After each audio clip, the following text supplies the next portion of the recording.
Hey guys, welcome to Gen Z's Jiu-Jitsu Technique of the Week. I've got Brian here, my regular demo partner. We are working on mount escapes. We've been working on mount attack, so I'm going to show you a couple basic escapes. We're going to do a bridge and roll with a couple extra details to really help you solidify that bridge, and then we're going to go over a knee and elbow escape.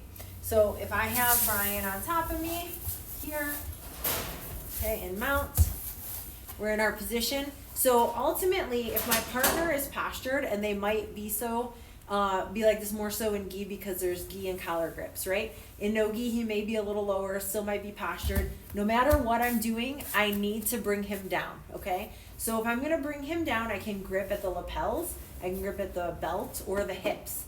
I'm gonna do a nice big bridge to bring him forward. Typically in bottom mount, I'm either with my feet planted if I'm going to bridge, or I'm going to do one leg straight so they can't grapevine and the other foot planted. Okay, so you're going to transition between the two. As I'm going to do a bridge, I'm going to grab the lapels, elbows in, not out for him to attack, and I'm going to bring him forward. I'm going to keep my hips up. This is really important. As I keep my hips up, I'm going to come in and trap an arm. So I'm going to gable grip right around the elbow pit. Okay, the power of my hips is going to help me isolate the arm and chop. So I'm around, and I'm going to chop and drop. So I drop my hips as I grab the arm. I bring my elbow on the inside, and I have my elbow cinched into my ribs. Okay, now, this is where some of the extra details come in play. I'm going to answer the phone, old school phone, like you used to. Hopefully you all remember that, right? I've got my phone on my shoulder, so ear to shoulder. I'm going to trap the ankle with my leg, and then I'm going to open up and look in that direction. So I really need to make sure I'm looking back as I bridge. So I'm going to do a big bridge, looking all the way back. Boom, boom, boom. Come up, and then my hands come into the armpits, right? I start building my posture just so I can control him and he can't start attacking me right away. So think about it as you've got the chop and drop, and then you've got the exorcist head. Like your head is spinning all the way and you're looking behind you. That's going to really help dump him in that hole as I open up. He's going to fall in that place, and where the head goes, the body follows. So I'm looking in that position, and that's going to really help me follow through with that bridge. All right? So now we're going to go for our knee and elbow. Okay. Now also, just to note, if Brian was already down, I could come in and lift my hips for the power to be able to get the chop and drop. Bring my elbow on the inside, right? Trap, open up, and then big bridge, exorcist, look all the way behind, right? So no matter where he's at, I'm using my bridge to help trap the arm. It's going to be really hard if he's already down and my hips are dropped to pull his arm, right? He's not going to let me do that. So no matter what escape I'm doing, I need to bring his weight forward because his weight's going to be in his hands, and then I can start escaping through the legs or utilizing my hips. So I bring him forward, and now we're going to go for a knee and elbow escape. So I'm going to frame against the hips. Okay, if we turn a little bit, you can see, and if Brian postures up just for you to see, I'm placing one elbow in the mat, right on the inside of his knee. I've got a gable grip, and then my other forearm is across his hips, okay?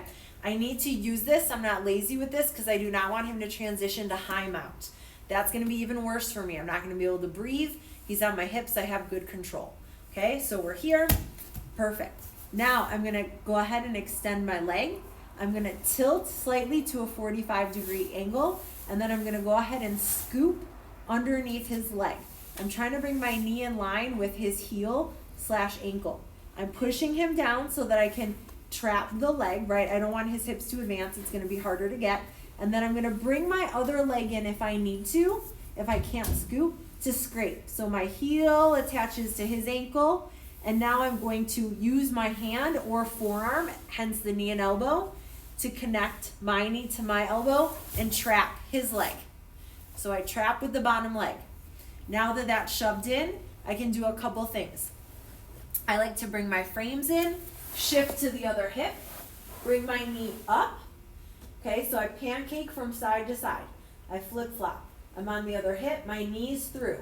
What happens here, and we'll see if you guys can see this, what happens here a lot is people then flatten out, right, and they can't pull this knee out or this foot out, right? It's trapped.